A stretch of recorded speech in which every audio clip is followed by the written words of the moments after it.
Hi, Kelsey. Hello, Bala. This is a historic moment. This is the first Zoom cast from my yurt. Yes, it's beautiful. It's so Uh, gorgeous. This is the first one. So, Well uh, done. welcome to my home, everyone. Um, Kelsey and I wanted to spend about 15 minutes with you all today. I think some of you have seen our faces now and familiar, and some of you may be newer to Just Love Forest. But Kelsey and I have been friends for a few years now and met through the forest community. And this is a new experience that we're offering this year. I'm going to tell you a little bit about it.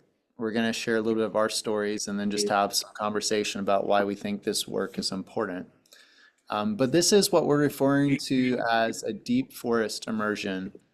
And we offered an experience, I guess, a year and a half, 2 years ago now, something like that. March 23. Yeah, that sounds right. Mm-hmm. And our belief has been that people love forest therapy. They love to come out for the day. They love to spend a day in the forest. If you haven't done it yet, highly recommend it. Any community weekend. Um, and oftentimes, at the end of that period of time, after a full day, there are a number of people who say, I wish this had been longer. I wish we could have stayed in the forest. I wish I could have connected more deeply. So that's definitely been a sort of consistent, resounding um, response that we've gotten from people. And for those who come often, they've also said, I would love to get more deeply immersed in the forest. Second to that, we have continued to advocate for the work of a variety of Vision Quest experiences. And that comes from many different teachers and lineages, depending on who's holding the space. But generally speaking, those experiences tend to be more intensive in nature. They tend to be more days. They tend to often involve multi-day water fasting. And in most of those scenarios, you're giving very scant materials, like a tarp and a lighter. And Kelsey was laughing when I was saying, I didn't even get a lighter. Um, No lighter. and and you get to be with nature and the elements and the spirit world, and things unfold as they unfold.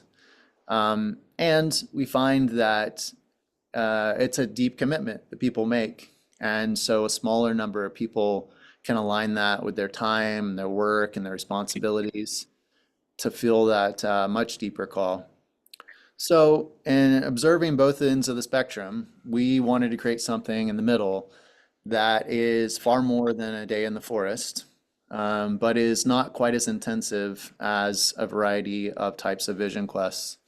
And so that's what we're calling the Deep Forest Immersion.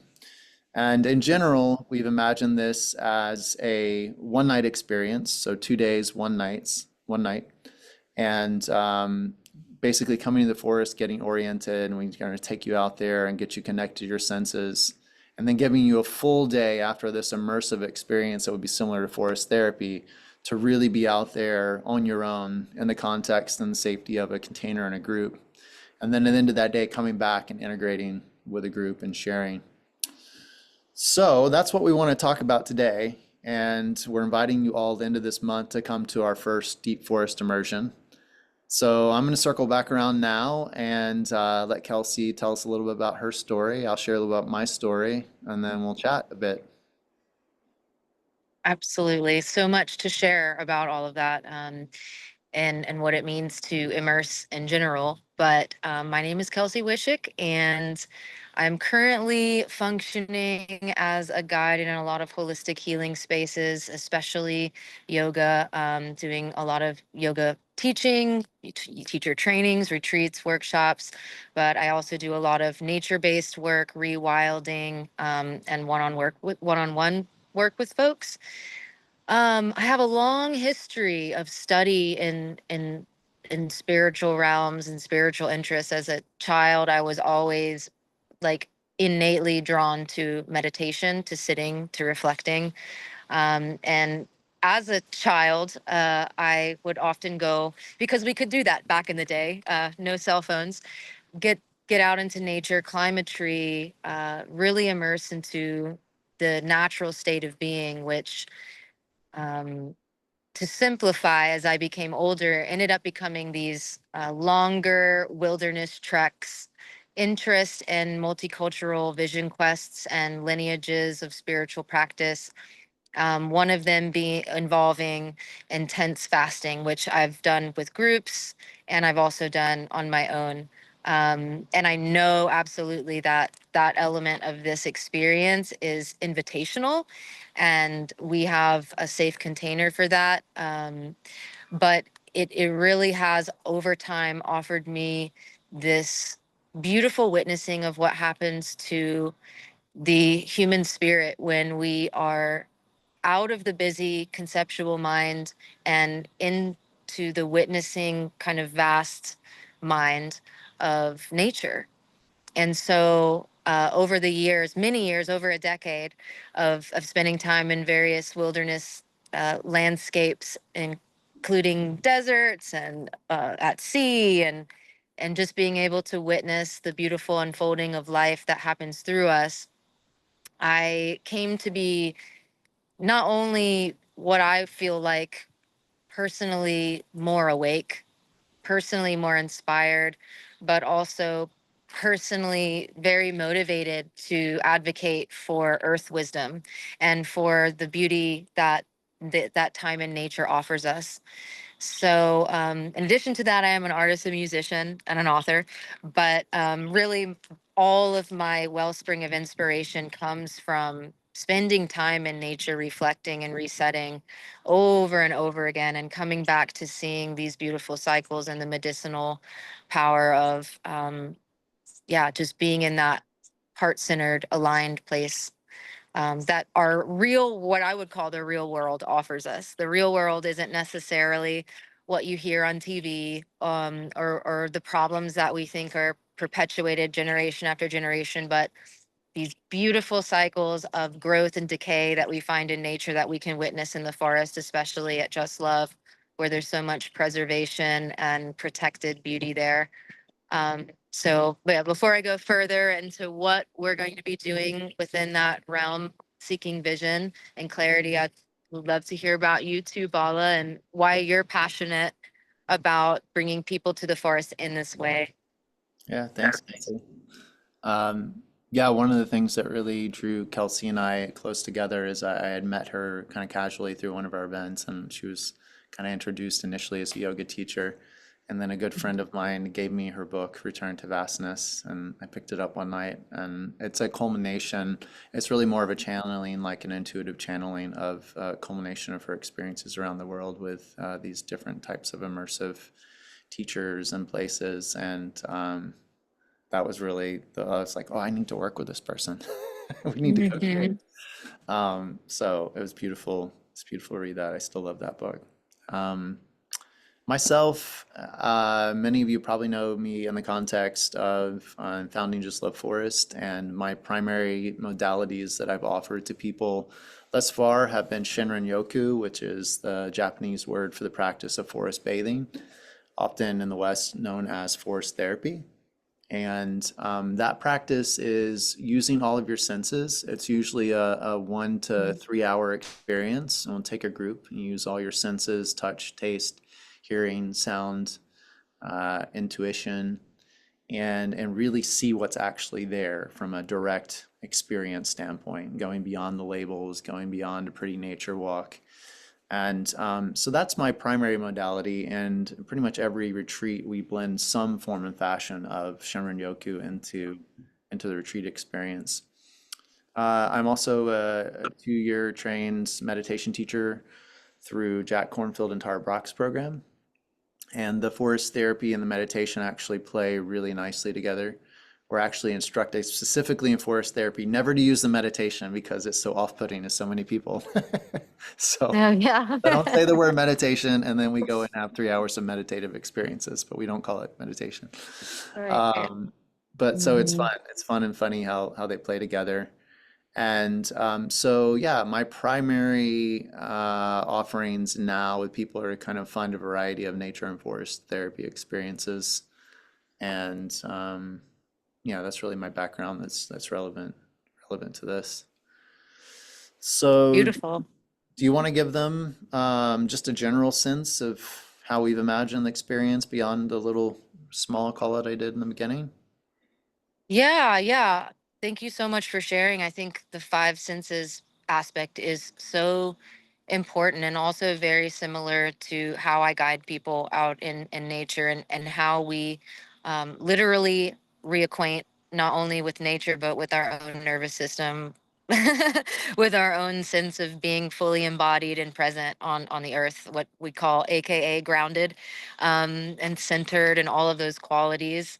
But we have what we have planned, as Bala mentioned, is a typical vision quest. Like you have already prepared before the experience, kind of for this intensity of, for one, fasting in a one way we're activating the senses, and another way there's like a sensory fasting that happens because modern people are so, for example, hooked into our phones, hooked into larger narratives, and just really, really busy. And so we're offering, like you said, a middle path where we want to invite you to come in and share community space first. So together we're going to gather and kind of empower each other as witnesses of each other's journey, to kind of to share in circle and ceremony around a fire, have a fire ceremony the first night, and really connect first, because in this modern day as well, there actually is a kind of permeating, not with everybody all the time, but a permeating isolation of the spiritual connection I think that most human beings crave. So we're going to gather around the fire and really connect and savor each other's company and savor the journey that we're on, developing ourselves and souls. The next day, have this beautiful evening and kind of, again, a middle path between what would typically be a lean-to and these beautiful glamping tents that we have available for folks who want to come. And wake up the next day, get up pretty early, and get right out into the spaciousness of the land for the full-on immersion. So we're going to spend as much time as possible walking around different parts of the land in the first iteration, activating the five senses and going through that sort of forest therapy activation, so that when we progressively move throughout the day towards the top of Bhakti Mountain, we're going to climb up towards the top and have our senses fully activated and able, so that we're able to just really move into this, not meditation, but meditation, this naturally occurring sense of belonging, of seeing, of being able to hear, and process the many beautiful gifts that are surrounding us in our world, in ourselves. And each person, like there's some curation in this first aspect, but the idea is that eventually we'll all move into our own spaces for a number of hours. And even that amount of time is super potent for a person to be able to experience what I can't really think of another word for it, but personal revelation. This insight that dawns when we are in a clearer space, and we are more regulated and immersed in a natural and safe environment. So our intention is to stay up on the mountaintop and move into our own spaces so that each person can deepen into their reflection and integration of this point in our life journey. We'll have some guidance around that from me, around like where we really are at in this point in our life, and what kind of message we need to receive at this point in time. And hopefully everybody's able to receive that, whether it's an insight in the mind or in the heart or just a feeling of peace. And we'll stay into the evening and get some starlight and evening integration, and move back down the mountain safely at the end. Yeah. Yes. Yes. Yeah, so as Kelsey mentioned, this by no means is this about survival in this particular Mhm. instance. So we're giving you the luxurious comfort of base camp, the Queen Tempur-Pedic mattresses, and all the glitz and Right. glamour. there and also giving you the experience of the vastness and the openness and the solitude. Right. There, if you haven't been to forest therapy before, it's something that I talk about a lot with the groups that you could just go off in nature if you wanted to. You could just go to a Hmm. national park and just spend a deep day doing forest immersion, just like you do yoga at home from a video versus going to a yoga studio. There's something innately Right. primal when you go out in a space and you know that you're surrounded by other like-minded humans having a shared experience, even though you're having your own experience on a private piece of land. Yeah. There's something that allows a much deeper innate sense of safety, which allows a much deeper drop into your senses, Right. which allows you to be much more self-exploratory and much more reflective. Um, Right. this will be, we will do smaller group The things fact. as well as being spread out, but Hmm. there's really something sweet when you're sitting on a hillside somewhere and we're all like doing our forest therapy imitation. You can see people across the hillside all having their own experiences, and yet we feel, it Right. is like those nature videos. It is looking like a group of chimpanzees or something where they're all doing their thing, spread out, but they're together, and you just have this feeling. It's something that comes often with forest therapy. Right. So I think the intention and the hope is that on Right. 716 acres of land, as we Hmm. you as we take you through the forest, you'll get a sense of the boulders, you'll get a sense of the water, you'll get a sense of the long range views, you'll get a sense of the meadows. And part of our Hmm. skill is to listen to you where you're at in your personal journey and for you to Yes. sort of intuit with our support what part of the forest is calling you for your deeper immersion. So as we get in on day one and we really bring the group together, it'll become more clear to us and hopefully to you intuitively what kind of medicine the forest is calling for you on the Sunday.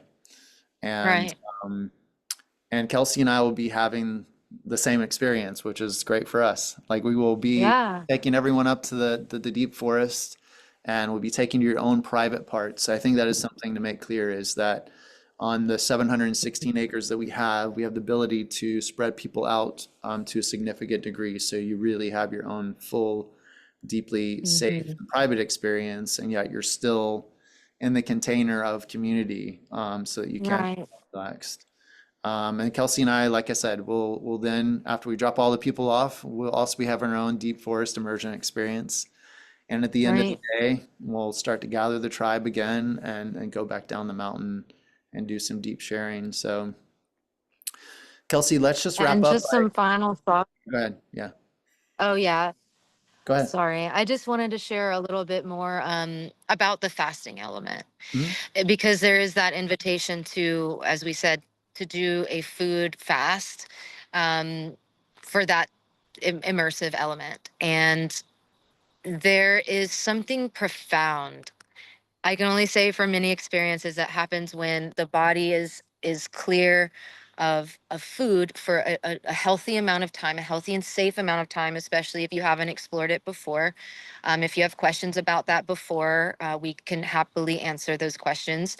But allowing the senses to fully be impacted by the experience that we're having.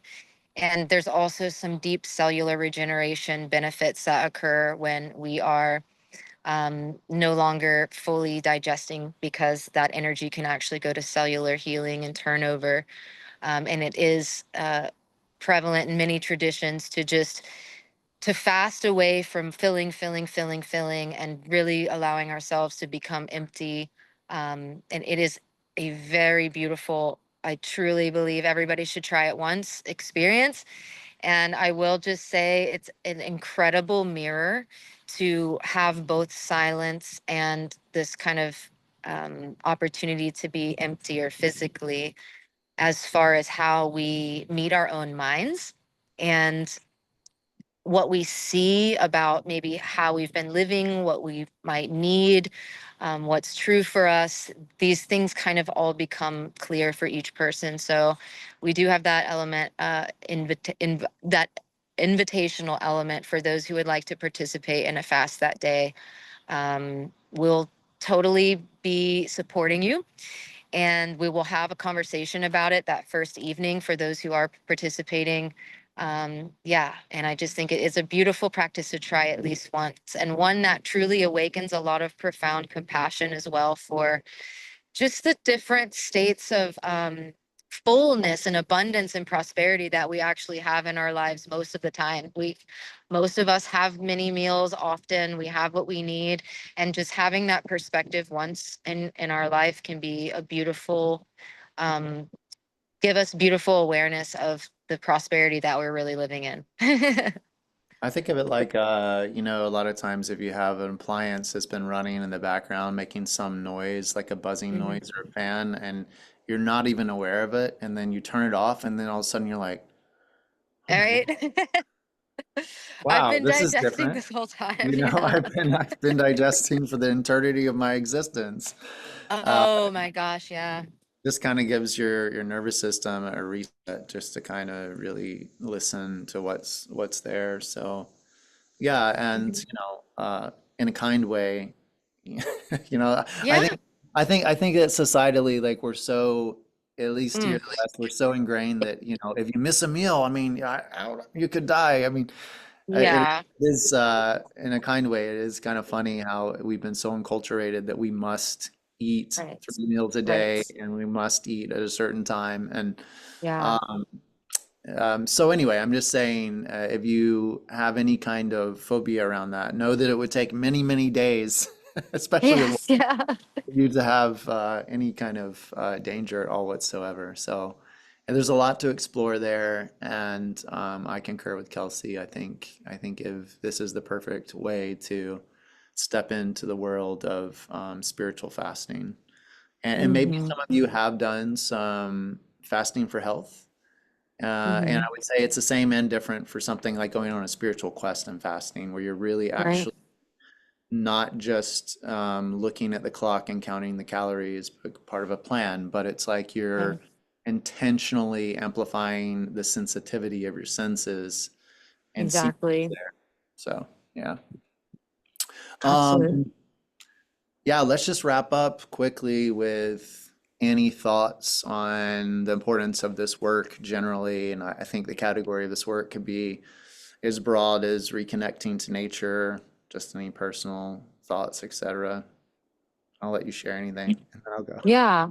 It's it's hard to give it a tagline, right? Because I think it goes beyond the tagline. It goes right through it, under it, and expands it and breaks it open. And I think that's one of the points of something like this is that I said earlier in conversation before we started this conversation, or maybe that was somebody yesterday, we're not who we think we are. We're not always who we think we are. And I say that like personally and also collectively. It's such a challenging time on the planet Earth. We know those challenges and we're facing them together.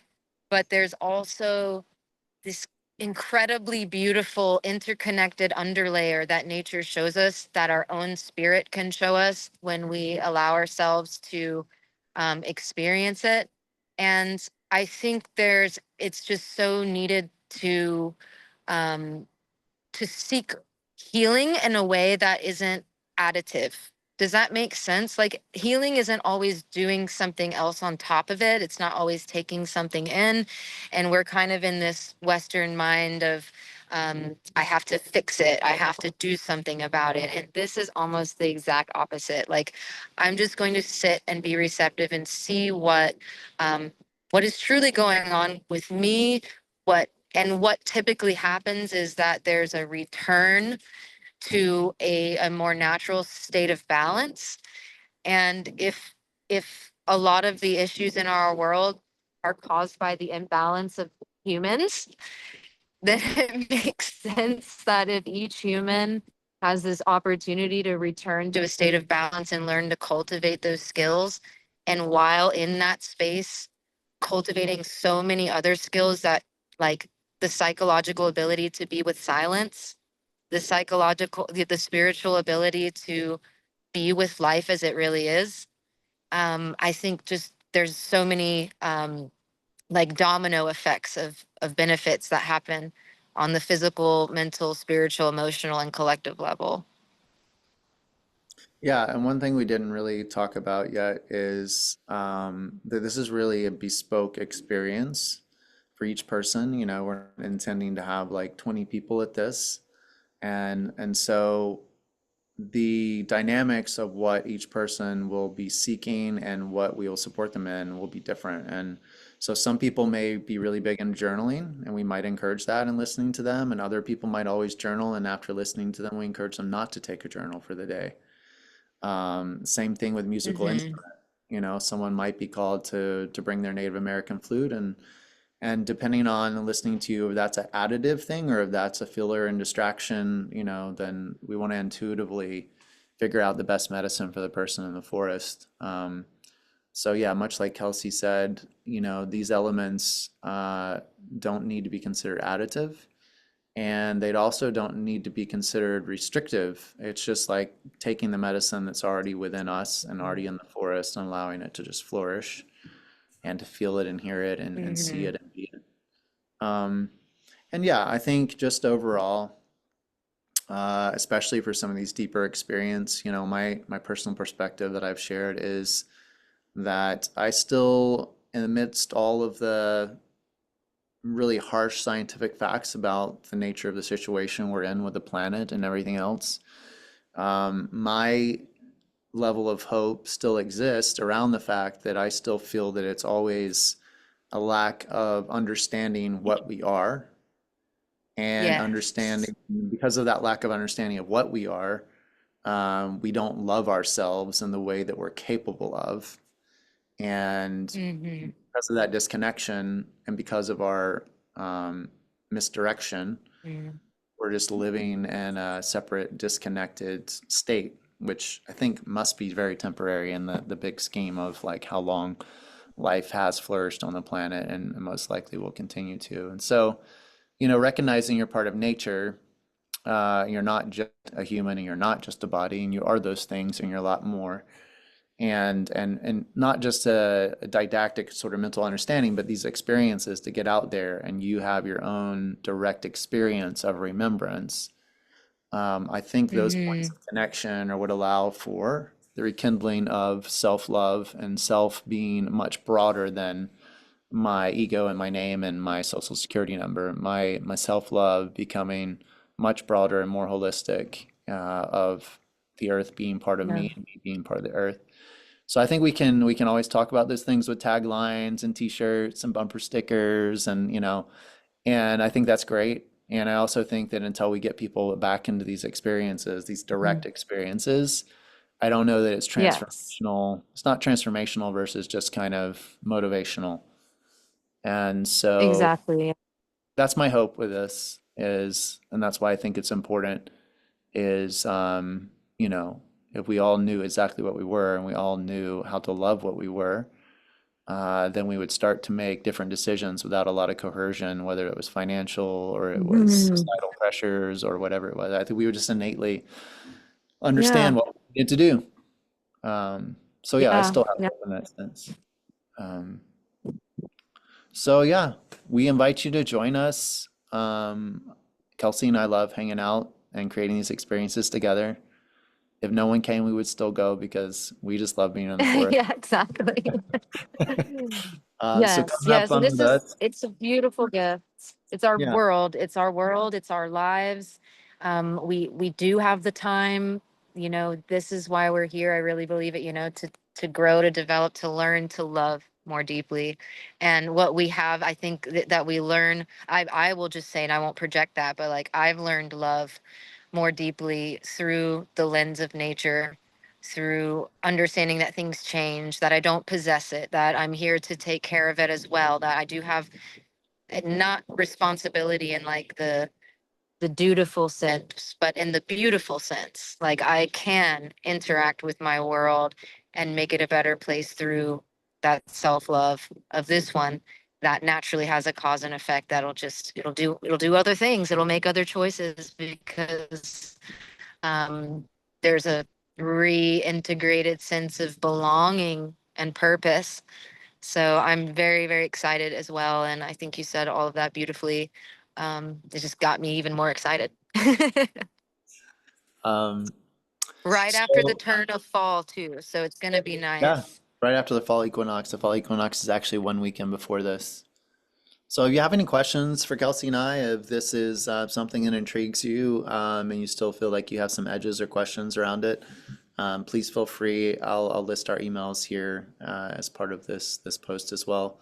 But we're both very accessible and love chatting with people who are discerning whether or not these deeper nature experiences are the best for you, and maybe just is it best for you right now. You can let us know kind of where you're at in your life and what you think you're seeking, and we can just be very honest and forthright with how we think the forest can help or not, based on what you need. Well, Kelsey, I love you. It's always a pleasure. Thank you, thank you, thank you. Love you too. And I love you too. Looking forward to yeah, just a few weeks away. Mhm. All right. Well, if anyone has any questions, reach out. Thank you for letting us share with you all, and never miss a day in the forest. We hope to see you soon. Lots of love. Bye. Much love.